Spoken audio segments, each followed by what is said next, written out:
Dati, walang kagatol-gatol na nangako si President Rodrigo Duterte na papatayin niya ang kapwa niya Pilipino. Mga ama, ina, anak, magkakapamilya at magkakapitbahay, mga journalist, mga kritiko, alang-alang sa baluktot na pagkakaintindi niya sa kaayusan at kapayapaan. Sana po, sa usapin na ito, maging realistic po tayo, mga mahal kong kababayan. Kung kailan ba natin na ibalik sa mga kababayan natin ang kalsada, ang droga. Kung walang tatayo para lumaban dito, paano na ang kinabukasan ng mga anak natin? Paano na ang kinabukasan ng bayan natin? Kaya sana po ang inihiling ko sa lahat dito sa pagdinig na ito, iwasan ng politika. Kaayo talaga itong mamumulitika. Kaya yung pagmumukha nito, tandaan nyo po sa darating na halalan, kung tatakbo ito sa susunod, nasa sa inyo na ho yung desisyon na to. Kasi pag magkaroon ho tayo ganitong klase, gaya ng Ward Committee na yan, magkaroon ho tayo ng ganitong klaseng leader or mababatas na wala nang ginagawa kundi pambabara, pambabatikos, na wala namang may pakitang ebidensya, wala namang kakayahan na magpapatotoo sa kanyang mga aligasyon. Dadagan, Balita News Update. So magandang araw mga kabalitaan, welcome back na naman ho sa ating palatuntunang ito dito sa ating munting YouTube channel, Danagan Balita. So sa mga bago pa lang hong nakabisita ho sa ating munting bahay, paki-subscribe na lang ho sa baba upang kayo po ay maging updated lagi sa mga kaganapan ho sa ating lipunan mga kabalitaan. Well, medyo kamusta na ho ang ating panahon ngayon, at ako po ay mangungumusta na rin sa lahat ng mga suking tagapanood ho natin, OFW, mga Pilipino, saan mga lupalo po ng ating bansa. Welcome at sana po ay nasa mabuti po kayong kalagayan ngayon. Sa reaction video na ito mga kabalitaan, ating balikan ho ang naging pagbigay ng opening statement sa nagdaang hearing ho nung dumalo si Tatay Digong Duterte. Bibigyan ho natin ito ng reaksyon at ipapaliwanag ho natin sa inyo sa naging opening statement po ni Miss Kaayo Risa Hontiveros. Andin ho tayo magpaligoy-ligoy pa at pakinggan na ho natin yung opening statement ni Miss Kaayo sa nakarang pagdinig mga kabalitaan. Kaayo, Mr. Chair. Magandang umaga po. Nagpapasalamat ako sa ating chair dahil una nating maririnig ang kwento ng mga biktima at naulila ng war on drugs. So hindi pa po nakakilala sa mga bagong nanood pa lang ho, ito po siya po ay si Miss Kaayo, na kasi laging nagsasabi na maraming salamat Kaayo Mr. Chair. Salamat Kaayo Mr. Chair. Hindi naman Bisaya pero nagkakaayo kasi Bisaya yung karap niya. Kaya siya ngayon si Miss Kaayo. Their stories deserve to be heard and should spur us to action.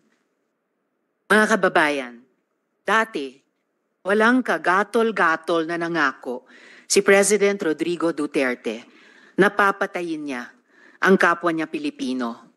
Mga ama, ina, anak, magkakapamilya at magkakapitbahay, mga journalist, mga kritiko, alang-alang sa baluktot na pagkakaintindi niya sa kaayusan at kapayapaan. So dito ho siya nagkakamali mga kabalitaan. Tingnan niyo po yung kanyang testimonya o kanyang opening statement na talagang papatayin daw yung mga mamamayang Pilipino. So hindi niya man lang inelaborate kung sino ba ang mamamatay sa war on drugs. Wala ho siyang binanggit dito na war on drugs. Kasi sabi niya, papatayin daw ni Duterte yung mamamayan, ama, anak, pamilya, journalist at kung ano-ano pa. Kabaluktutan po itong statement po ni Miss Kaayo mga kabalitaan. Sa statement pa lang yan, parang hinuhugasan niya na yung mga utak ng mga tao para siya'y paniniwalaan. Itong usaping ito ay patungkol sa war on drugs. Yung mga mamamatay ho, hindi ho lahat na namamatay dahil sa war on drugs. Namamatay ho dahil sa unsihan. Marami ho tayong kakilala na namatay. Kapitbahay ko namatay dahil ho, sabi ng kanilang pamilya, hindi daw nakapag-remit. At yung iba daw, nagbebenta ng illegal drugs, nilagyan ho ng, ano ba yung nilagyan para mas dumami ho? Hindi puro, yung tinatawag lang methamphetamine. So yun po ang kadalasang mangyari, mamamatay yung mga durugista. Lalo na pag user ho kayo at nagbibinta at bumili ho kayo sa nagtutulak. Ngayon, yung nagtutulak ay hindi ho puro pala yung illegal drugs yung laman ng plastic sachet. Nagagalit yung humihit-hit at binabalikan at pinapatay ho nila yan, mga kabalitaan. Yun po, marami ho tayong experience dyan dahil matagal ho tayo sa serbisyo. Kasama ho natin dati nasa ibang station pa ho tayo, yun po ang kino-cover ho natin, mga kabalitaan, na yun po ang kadalasang nangyayari. Kaya marami hong namamatay, gaya na lang ng isang kapitbahay ho namin dyan. Hindi ko lang babanggitin yung pangalan. Bata pa ho yan, nasa mga 18 years old pa lang, pero may bahay, may sariling bahay na. May mga sasakyan na. Gulat kaming lahat, but maganda yung pamumuhay. Tapos, parang wala lang sa amin. Kasi nagsusumikap nga, hindi namin alam na ganun pala yung trabaho nila. Nung dumating ho si Tatay Digong bilang presidente, nagulat na lang kami, pinasok sa loob ng bahay, doon pinagbabaril, mga kabalitaan. At dead on the spot talaga yung batang lalaki, mga kabalitaan. So yung itong first salaysay ho ni Miss Kaayo, malaking kasinungalingan po ito, mga kabalitaan. Kasi sa sinasabi ko po, yung mga law-abiding citizen, hindi ho yan matatakot at lalo na ho ako, law-abiding citizen tayo, ba't tayo matatakot sa war on drugs? Ba't ba si Risa kinakampihan niya itong mga kriminal, itong mga durugista? Dahil, una pa lang, talagang malaki yung galit niya kay Presidente Digong Duterte. So ngayon, sinasabi niya dito, na pinapatay daw ni Duterte yung mga ama, mga anak, bawat miyembro ng pamilya. Ito ay malaking kasinungalingan. Talagang nagsisinungaling po itong Miss Kaayo na ito, mga kabalitaan. Kasi wala naman sinasabi si Tatay Digong na papatayin yung buong angkan. Yung madadali lang pag lumaban sa ating kapulisan na pag ito'y napatunayan na may involvement sa kalakaran sa illegal na droga. Hindi yung papatayin ka na lang basta-basta na wala kang kasalanan.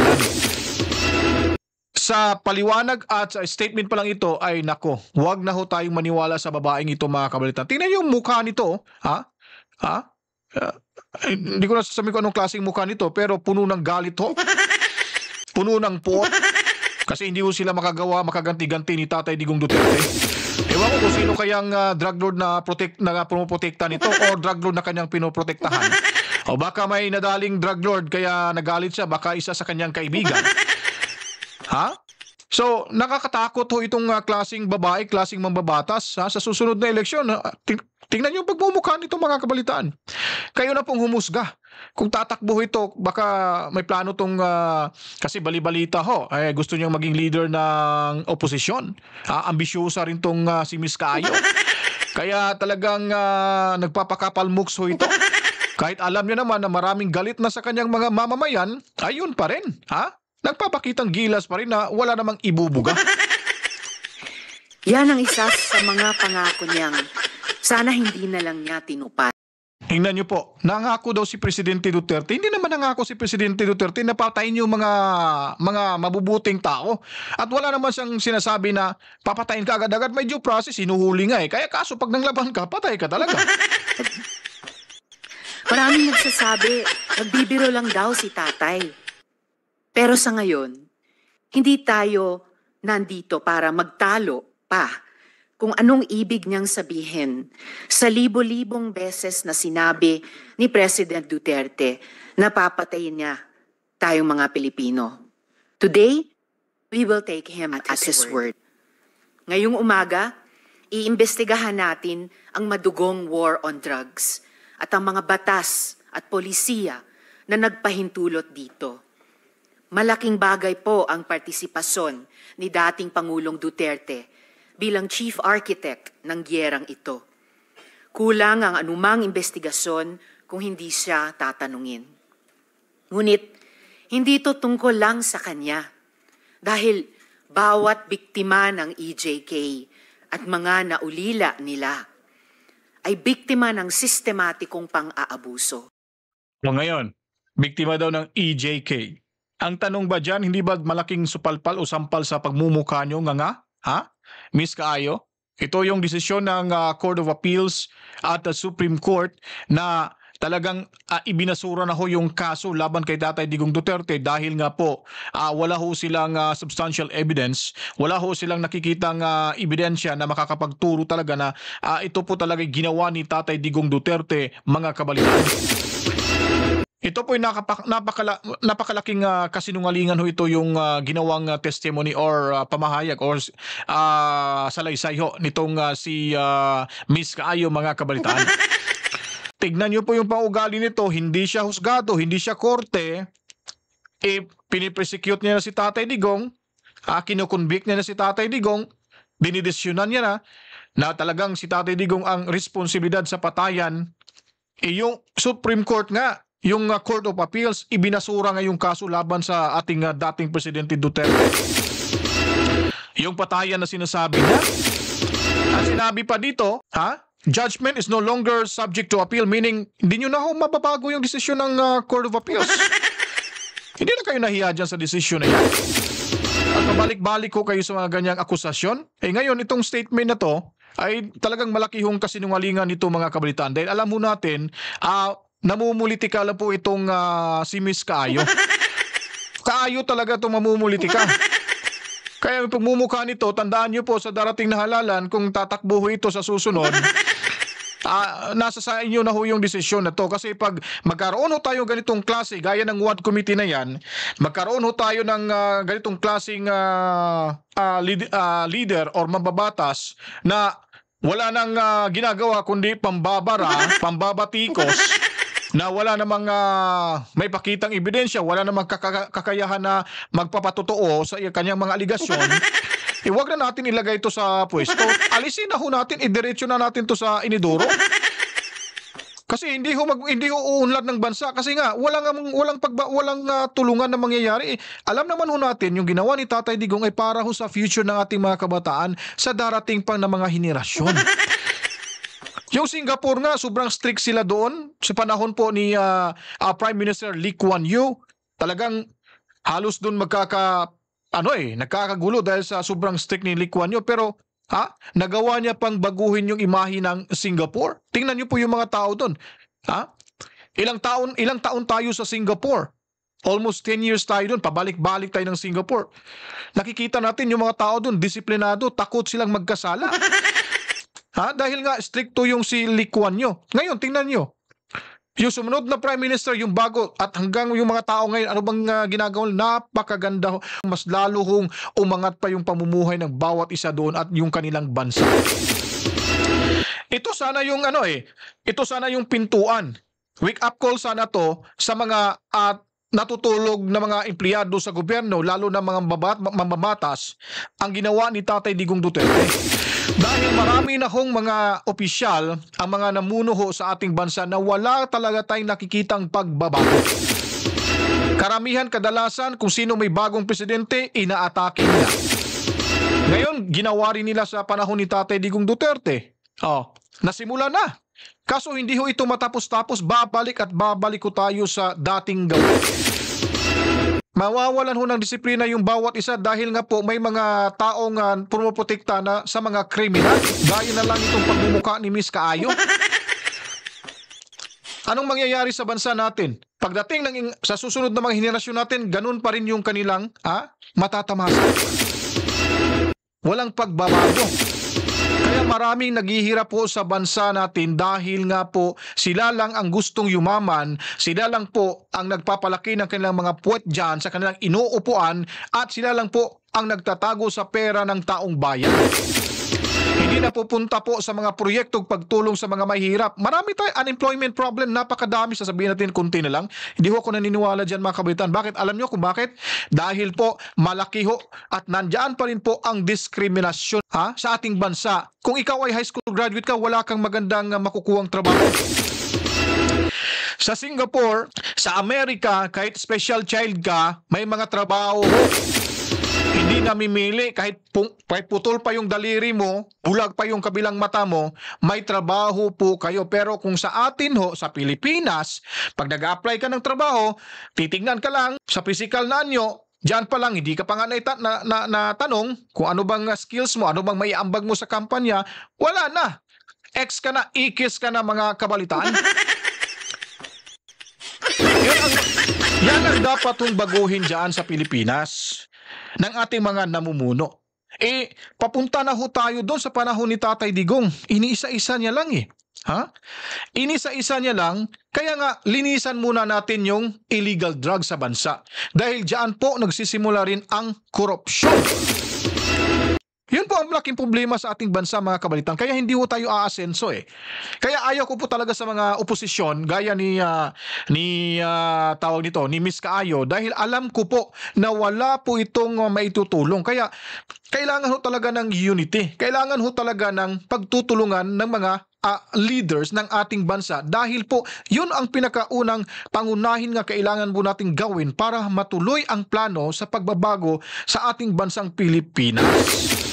Hindi ho yung paninira, hindi yung investigasyon. Ngayon, dyan sa Quad Committee na yan, yun yung WAD Committee na yan, naniwala ba kayo na yung ginawa nila ay para sa taong bayan? Para sa bayan na kanilang pinaglilingkuran? Ako hindi ko naniwala dyan kasi wala talaga akong tiwala sa Quad Committee na yan. Alam niyo kung bakit?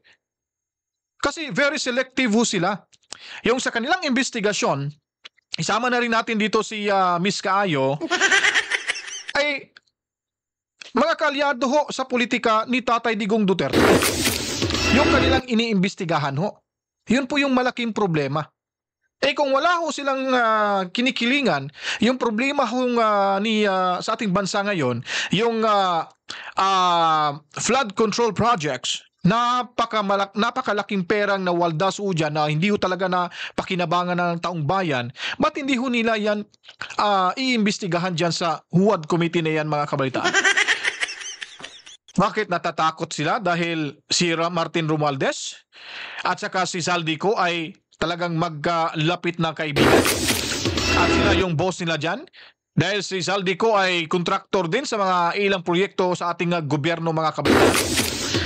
Yun po Yun po ang malaking problema dyan pag may kinikilang at one-sided po yung politiko. Kung hindi ho tayo one-sided, kung balanse lang ho tayong mag-isip at humusga para ho sa ikabubuti ng ating bansa, ay wala ho sana tayong problema. Trabaho ang pinakaunang problema sa bansa. Transportasyon. Yung mga nagtatrabaho sa bundok, yung mga magsasaka ho natin, yung mga mangingisda ho natin. Sa Japan, yung mga mangingisda nila ay talagang malaking halaga sa kanila. Sinusuportahan nila. Sa atin, wala. Kawawa pa rin yung mga mangingisda ho natin. Naghihirap pa rin mga kabalitan, lalo na yung mga magsasaka ho natin mga kabalitan. Yun po sana ang titignan ho nila. Sana bababa ho sila dyan sa kanilang inuupuan, pupunta sa mga maliliit na bayan, magtatanong personal. Sila mismo personal magtatanong. Si Tatay Digong nga, experience na ho niya, kaya malaki yung sama at saka hinanakit niya sa mga taong pasaway sa ating lipunan. Kasi ramdam niya po ang kahirapan ng kanyang konstituente at kahirapan ng mamamayang Pilipino. Kung sino pa yung tao, ito lagi kong sinasabi, kung sino pa yung politiko na may hangad na tumulong ho sa mamamayang Pilipino, sa bansa ho natin, siya pa yung sisiraan ho ng mga buhayang politiko nating bansa. Gaya na lang ho nito ni Inday Sara Duterte. Bukas makalawa ho sa Kongreso, ipapatawag na naman daw siya. Dahil nga sa kanyang absences nung siya po ay secretary pa ng Department of Education, dahil nga po ay absinos daw si Vice Sara Duterte. Si Vice President Sara Duterte, di ba? Hanggang ngayon hinahabol pa rin nila. Ba't puro Duterte na lang yung inimbestigahan dyan sa Senado o di kaya dyan sa Kongreso, dahil takot ho sila na manumbalik ko yung liderato ng mga Duterte sa ating bansa, mga kabataan. In the end, the perpetrators were even rewarded. Pare-pareho ang resulta ng investigasyon. So perpetrators daw na binibigyan ho ng reward. Ito, aligasyon niya naman to. Hindi naman niya mapapatunayan na may mga reward. Kung may nagsabi ho against kay Duterte na pinupukol sa kanya na may reward system yung PNP, ito naniwala naman. Wala nga sapat na ebidensya, naniwala naman at hindi naman mapagkakatiwalaan yung si Garma. Dahil wala hong magkukolaborate sa kanyang statement. Dahil nga po sa lumabas na statement po ni Grijaldo, ni Colonel Grijaldo, na siya po ay sinubukang udyukin upang magsabi ng magkapareho ng statement ni Garma para ho mag-collaborate, para ho masabi nila na totoo kasi nga parehas yung statement. Talagang bawat isang statement mabigato at pari-parehas kay Garma. Yun po ang malaking problema nitong si WAD Committee. Kasi ito kasing si Miss Kaayo, halata namang may connection din yun sa WAD Committee, mga kabalitan, kahit hindi niya pa aaminin. Don't tell me, ikaw perfect din yun tong klaseng mambabatas. Nako, hindi ako maniwala kung perfect ito, at saka mas naniwala pa ako kay Tatay Digong dahil kapakanan ng bawat isa ang kanyang tinitignan, ang kanyang binibigyang halaga. Hinuhuli yung mga masasamang tao pag nanlaban, titirahin. Sinasabi na patayin mo yung pag nahuli mo, patayin mo yung suspect na yan. Pero kung manlaban lang, siyempre hayaan mo, ako pulis, nanlaban, agawan ako ng baril, o tatakbo ba, o di kaya may gagawin hindi masama sa akin, naturalmente, may pamilya ho ako, bubuhayin ko po yung sarili ko, poproteksyonan ko po yung sarili ko, edi uunahan ko na. Yun po sana, mga kabalitan, yun po sana titignan ho nila, hindi yung mga negatibong aspeto ho. Kasi wala ho tayong mapapala ho sa mundong ibabaw pag lagi ho tayong negatibo na lang. Alam naman natin yung sa bandang huli, makikinabang ho ang taong bayan. May organized kill list, summary executions, may mga aligasyon ng planted na ebidensya, hanggang sa nabalot na ng takot ang mga barangay natin. Siya pa nga nagsabi may mga planted evidence dan ayon sa mga aligasyon. Aligasyon dapat paimbestigahan. Tapos i-conclude mo na nga talagang may tanim bala, tanim baril kung napapatunayan. Aligasyon pa nga lang yan At talagang pinatutuhanan mo na ang aligasyon ay totoo. Ano bang pagkakaintindi mo? Kaya magtanong ka rin sa abogado, sabi ni Tatay Digong. Mga nanlaban daw kasi yan, sabi ng ating mga pulis. Kung kampanya talaga ito laban sa droga, bakit tinatayang 122 na bata ang napatay, kabilang ang 1 taong gulang na sanggol na walang kamuwang-muwang? Ito kasi yan, ako na sasagot sa iyo, Miss Kaayo Ganito ho kasi yan. Pag may operation, ako, kasama ko kasi yung police, dating pag may kasama ko yung Philippine Drug Enforcement group. Dati kasi Philippine Drug Enforcement Agency, PIDEA, ngayon ginawa ng PIDEG, so Philippine Drug Enforcement Group. So, kasama ho tayo yan. Actually, may ano ho tayo, may nakatanggap po tayo ng Certificate of Appreciation. Dahil nga po nakikita ho natin at tayo po yung nagsasabi na wala ho silang ginagawa dyan na kamalian o kumbaga lagpas na sa kanilang tungkulin yung kanilang ginagawa. May namamatay ho, totoo po ho yan. Ang dami ko pong nakikita na mismo ho na nauhuli ho at hindi ho pinapatay. Hinuli lang, pero nanlaban talaga yung iba na kaya nadali ho sila. At saka ito kasi yan, pag nagkakahabulan, pag nagkakabarilan kasi, hindi mo na kasi yan maiiwasan yung bala, talagang may matatamaan talaga.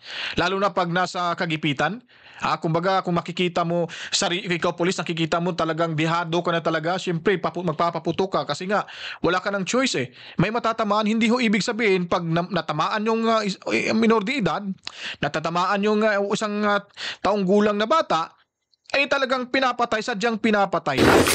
Hindi ho yan, hindi po yan ang kahulugan na yan.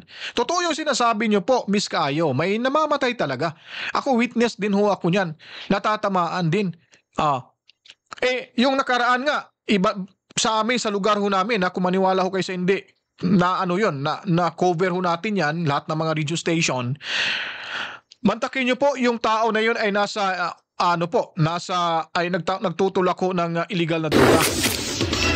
Ngayon, ang nangyari, siyempre, pupunta ho sa isang sabungan, sakay ng kanyang sasakyan.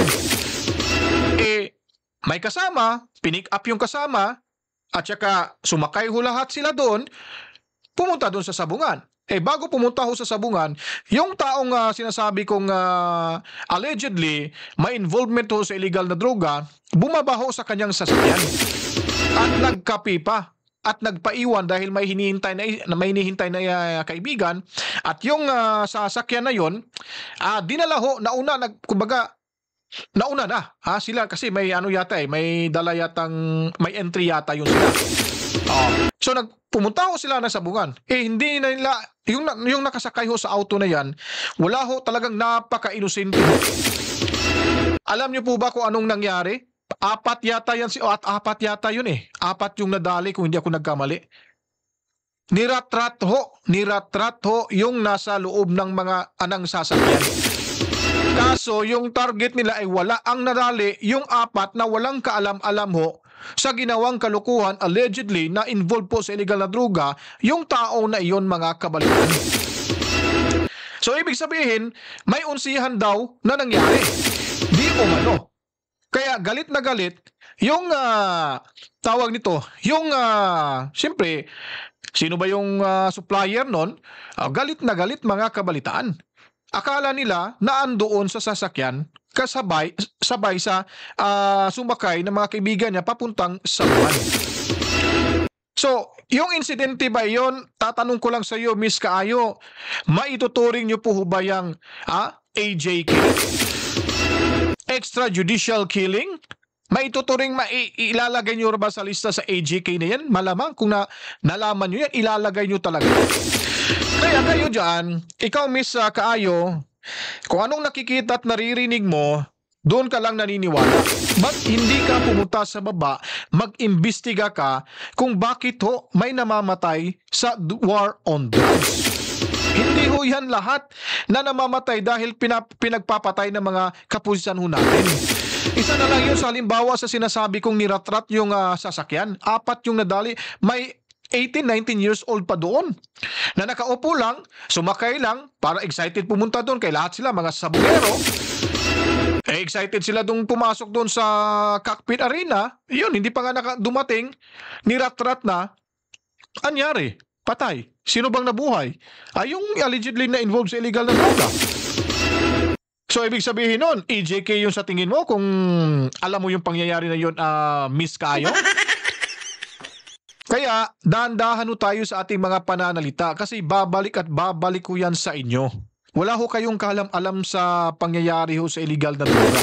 Kasi naandyan lang ho kayo sa loob ng inyong opisina. Nagpapalaki ng inyong puwet. Wala ka naman sigurong puwet. Merong puwet pero basta meron lang siyang puwet.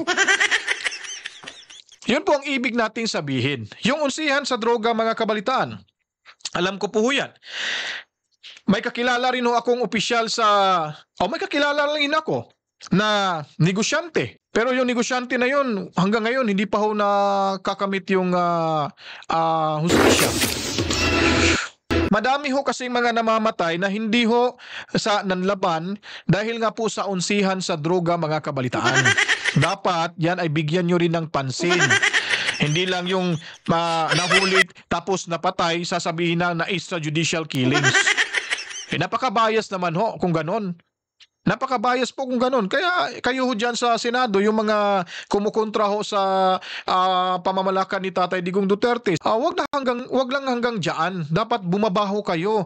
Baba kayo sa mga lugar ho ng ating bansa at magtatanong ho kayo. Yung mga kapitbahay dyan, yung mga tao dyan, kung anong klaseng itong sabihin na lang natin, kunyari, yung pulis na sinasabi kong drug operative na pinagbabaril kasi nga marami siya nasasagasaan. Pumunta kayo doon sa pamilya, anong nangyari para malaman nyo kung may extrajudicial killings ba at saka itong pulis ba to ay membro ba ng pagtutulak ng illegal droga o ito ba ay membro ng nanguhuli ng mga illegalista o ang mga drug lords sa ating bansa. Para patas ho. Hindi lang sa kung anong naririnig nyo, yun ay yung pinaniniwalaan. O anong sinasabi ng mga witness umano na fabricated lang yung story, yung testimony, yun na rin yung pinaniniwalaan. Kaya nga hindi kayo magtagumpay, hindi kayo nagtatagumpay sa ipinasan yung kaso laban kay Duterte na ay binasura na ngayon ng SC. Kasi nga, puro gawa-gawa lang. At hindi ho yan nakakatulong sa ating bansa.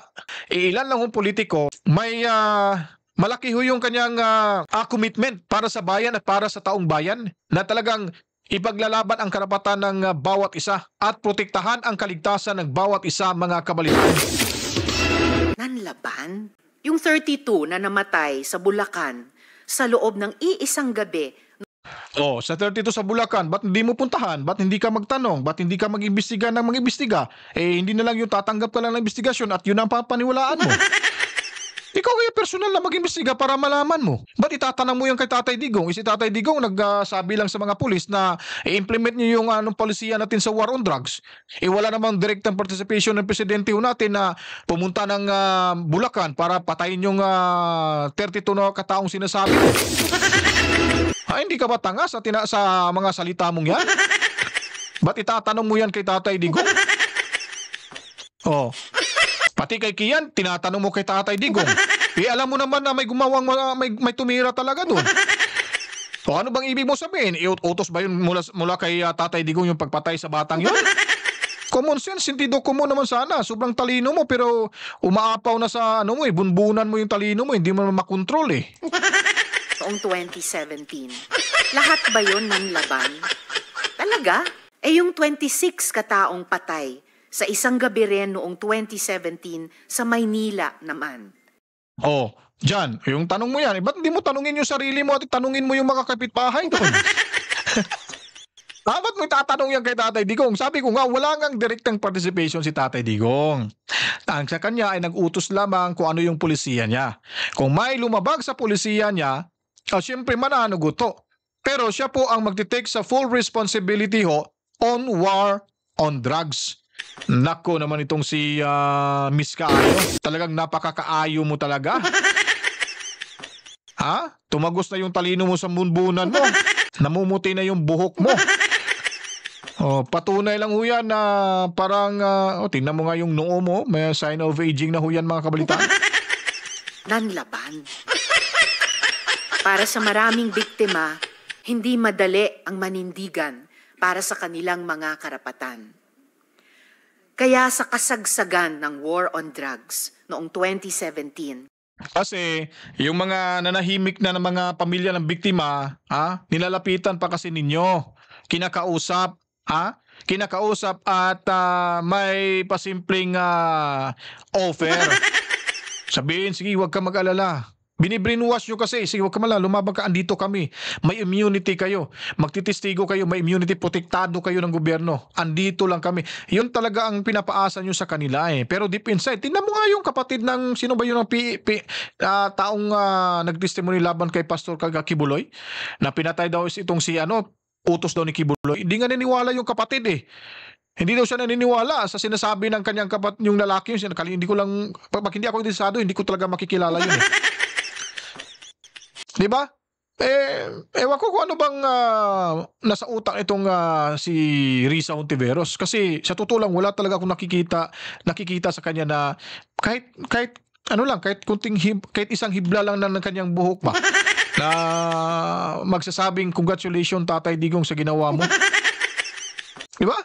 Ang hirap kasi pag ang taong alaastang matalino, napakahirap po yan. Makapalmukso yung tawag nun. Hinawakan ng aking opisina ang kaso ni Kian de los Santos at kinupkup namin ang mga testigo sa kanyang pagpatay, kasama ang mga menor de edad. Nawa, sa pamamagitan ng hearing na ito, masimula ng pagkamit ng hustisya at paghihilom para sa kanila. So ang pagdinig na ho yan, for clarification lang po, pinatawag ko si Tatay Digong para ho may paliwanag niya kung ano po ba yung pulisiya niya sa war on drugs. Ini-explain niya po ito yung nangyayari. Kung bakit may patayan, kung bakit may nauhuli na namatay, at kung bakit ang dami hong nasasagasaan dito. In-explain ho yan ni Tatay Digong. Ang problema lang nito kay Miss Kaayo, talagang binabatikos niya na. Siya yung resource speaker nagsasalita ho siya, sinasabi ho yung katotohanan. Sa kanya ito, iba. No? Parang iniimbestigahan niya na si Tatay Digong sa korte na hindi naman to abogada. Baka abogaga. Ha? So ito yung mali dito ni Risa Hontiveros. Totoo naman talaga, kung nagkasala si Tatay Digong, file a case. Kung may ebidensya ho kayo, file a case. Wala naman problema ho. Huwag nyo gamitin yung kapangyarihan yun na ipamumukha nyo talagang si Tatay Digong mamamatay tao. Kung mamamatay tao pa si Tatay Digong, sa baluarte niya pala ang dami na sigurong galit sa kanya. Diyan ho kayo magbe-base. Ang dami hong galit sa kanya kung siya ay mamamatay tao dyan sa Davao. Ang daming nagsasabi sa Davao City, napakaganda ho ng pamamalakad ng mga Duterte, yung Duterte family nila. Wala sinasabi na Davao City is the most dangerous city in the whole world. Yan ay matatakot ka. Safest at cleanest city? Siyempre, mamamatay ho sila dahil sa kanilang kalukuhan.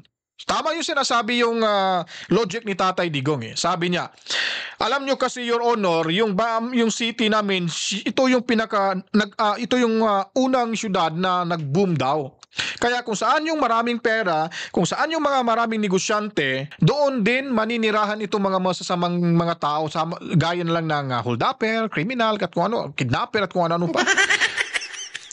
Kaya kailangan niya rin ng magkamay na bakal kasi pag magpapasinda ka sa mga kriminal na ito, wala kang silbing mayor sa iyong lugar. Kaya tinatapatan ni Mayor Duterte yung angas at yung yabang at pananakot. Tinatapatan lang ito ni Tatay Digong sa kanila para sila ay masindak rin. Hindi rin nagpapasindak si Tatay Digong. Di ba? Ganun ho dapat. Yan ang klaseng liderato na hinahanap po natin na kailangan na meron talaga tayo sa ating bansa. Anyways, pakinggan naman ho natin dito si Senator Robin Padilla. May sinasabi ho siya kasi hindi ko pa to napakinggan sa kanyang opening statement to. A'udhu billahi minasyaitanir rajim. Bismillahirrahmanirrahim. Alhamdulillah rabbil alamin. Bismillahi wassalatu wassalamu Allah Rasulillahi. Assalamualaikum warahmatullahi wabarakatuh. Isa pong pagbati ng kapayapaan sa inyong lahat. Unang-una po sa amin pong tagapangulo, Senate Blue Ribbon Committee, Pinunong Minoria Aquilino Coco Pimentel III. Magandang umaga po. Sa amin pong pro tempore, Senator Jinggoy Estrada. Sa amin pong Majority Leader, Francis Tol Tolentino, Sir. At sa amin pong Deputy Minority Floor Leader, Senator Risa Hontiveros. At siyempre po sa amin pong pinakamatigas na senador, Senator Bato de la Rosa. At sa amin pong malasakit King, Senator Go, at sa lahat po ng mga bisita, at siyempre po sa Iron Man, ang hinahangaan po naming pinakamagaling na Pangulo ng Pilipinas, PRRD. Ito, hindi ko pa ito narinig . Napakasakit sa tenga to ni Risa Hontiveros nung hinangaan naming pinakamagaling na pinuno, yung presidente, si Rodrigo Roa Duterte. Nako, ano namang iniisip nito? Sasabihin naman sa sarili, nako, ito talaga tong walang kwentang senador. Pinupuri pa yung mamamatay tao. John, galit na ho yan. Kahit di ko pa nakikita, ramdam na ramdam ko yung inis at galit po ni Miss Kaayo. Digong, Mayor, isang magandang umaga po sa inyong lahat. Ako po ay nakikinig sa mga opening statement ng aking mga kasama. Sila po ay mga batikan na senador, mga abogado, mga kilala na po na nagbibigay ng point of view sa legal na usapin. Ang akin pong pahayag ay naratibo ng isang convicted criminal. Ako po ay convicted. Ako po ay nakulong. Ako po ay nabuhay kasama ang mga kriminal sa Bilibid. At kilala ko po ang underworld. Siguro po, maaring sa ibang bagay, mas maraming nalalaman ang aking mga kasamang senador, pero pag pinag-usapan po natin ang mga kriminal dito sa bayan natin, ako po ang magsasabi sa inyo, napakadami na pong kriminal sa atin na walang puso. Ang mga halang ang kaluluwa. Napag-usapan po natin ang mga biktima ng sinasabing war on drugs, pero hindi po natin napag-usapan ang mga biktima ng mga durugista.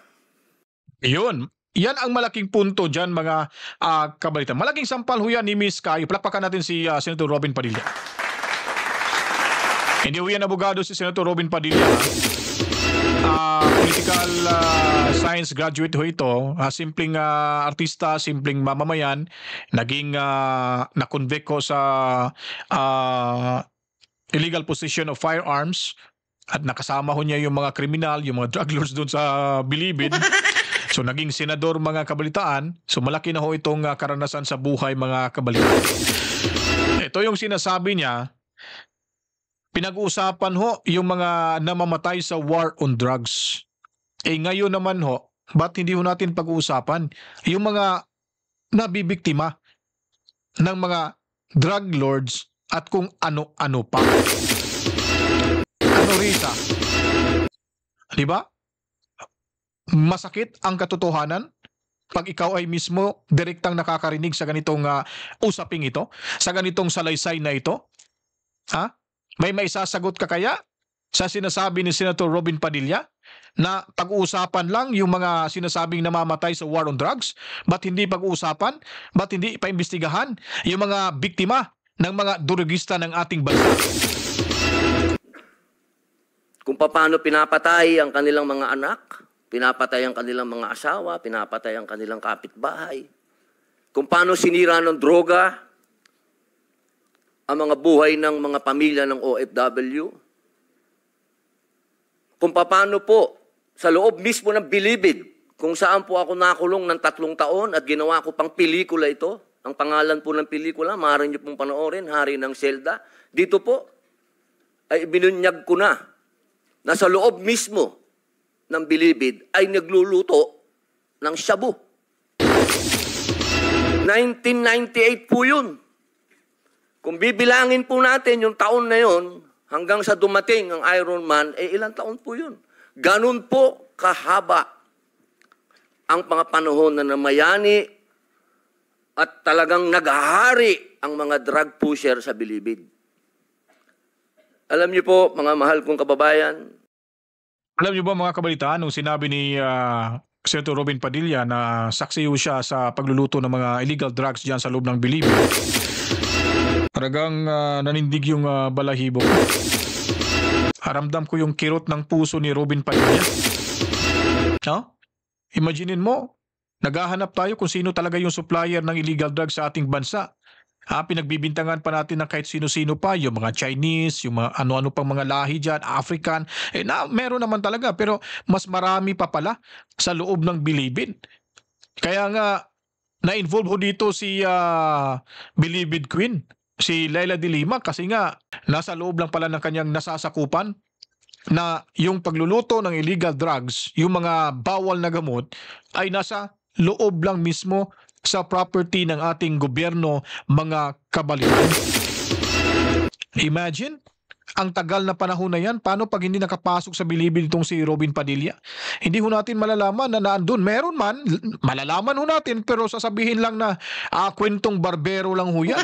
Kasi walang lakas loob na magsalita. Ngayon may kapangyarihan na si Senador Robin Padilla, talagang magsasalita at mismo siya. May personal ho siyang karanasan ho doon sa loob ng Bilibid Prison. Wala po, totoo po. Ang kamatayan ng buhay ng isang tao ay yaan po ay bigay ng Diyos. Yaan po ay kayamanan, yaan po ay regalo sa atin ng Diyos. Pero, mga mahal kong kababayan, ang ating pong bayan ay nasa bingit ng napakalaking kapahamakan. Kung hindi po tatitindig ang ating kapulisan, kung hindi po tatayo ang ating mga law enforcement, tayo po ay tatalunin ng mga sindikatong naghahari na nagluluto na ng mga droga kung saan-saan. Mga mahal kong kababayan, ang datos po ang magsasabi na nung sa panahon ni Pangulong Rodrigo Roa Duterte, masasabi ko na po na natakot ang mga kriminal. Wala pa po siyang ginagawa. Doon lang sa commercial niya na last Christmas yun na to, natakot na ho ang napakaraming kriminal.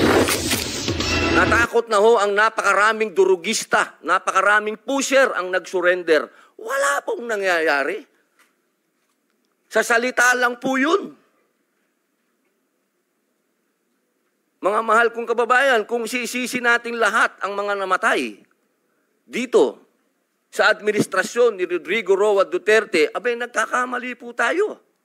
Alamin po natin kung ano ang drug underworld, kung ano ang mga drug syndicates. Ako na po ang nagsasabi sa inyo, regular na po ito tuwing magpapalit ang administrasyon, naglilinis ang mga sindikato. Magkakaroon talaga ng maraming mamamatay dahil naglilinis para pagpasok ng bagong administrasyon, yung kanilang mga alagang, mga kriminal, mga alagang, mga pusher, mga tapos na. Sana po, sa usapin na ito, maging realistic po tayo, mga mahal kong kababayan. Kung kailan ba natin na ibalik sa mga kababayan natin ang kalsada. Nung panahon na yon, nagiinuman sa tabi, nakahubad. Ang mga babae, hindi makapaglakad, hindi ka makapaglakad ng may cellphone ka, agawin ng cellphone mo, loob ng bahay mo, papasukin ka. Mga kababayan naman, huwag naman nating haluan ng politika ito. May mga bagay dito sa mundo na kailangan maging realidad tayo. Buong mundo, problema ang droga.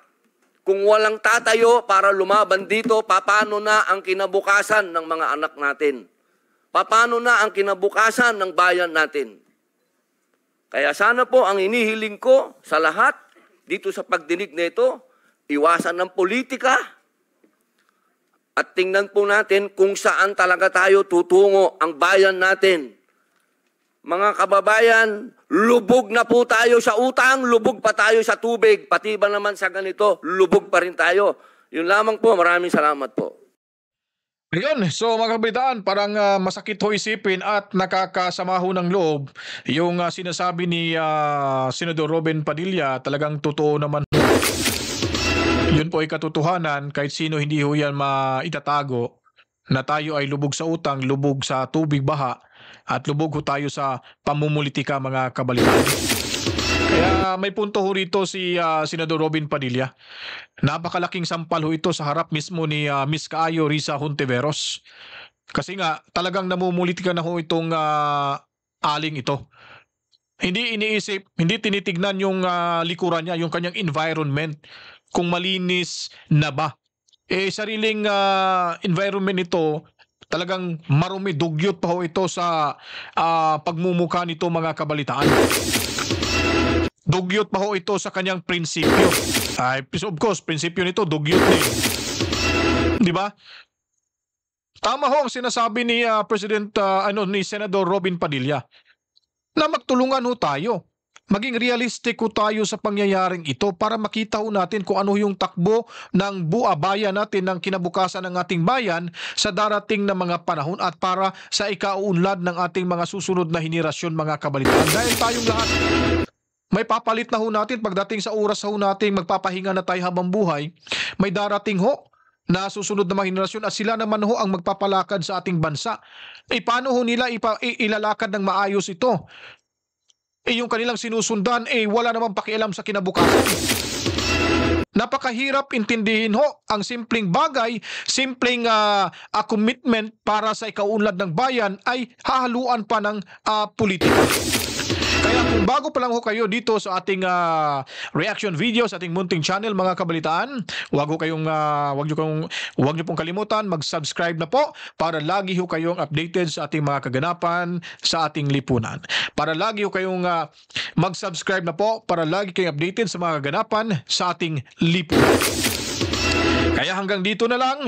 Maganda ho yung ating nakuhang impormasyon ngayon at ngayon ko lang po narinig itong opening statement ni Senator Robin Padilla. Kaya binigyan ho natin ito ng halaga dahil tagus hanggang buto po pag inyo po ito'y mapakinggan, pag mapanood ho ito, naku po, talagang iiyak at mararamdaman nyo talaga yung hinagpis at kirot sa puso ho ng mamamayang Pilipino, lalo na ho sa nagsasabing si Senador Robin Padilla. Ako'y magpapaalam, maraming salamat. To God be the glory. Mamwa, chip chip. Peace out. Para mapakinggan at mapanood ang mga mainit-pang mga balita, huwag kalimutan para like sa mga apat sa ating lipunan.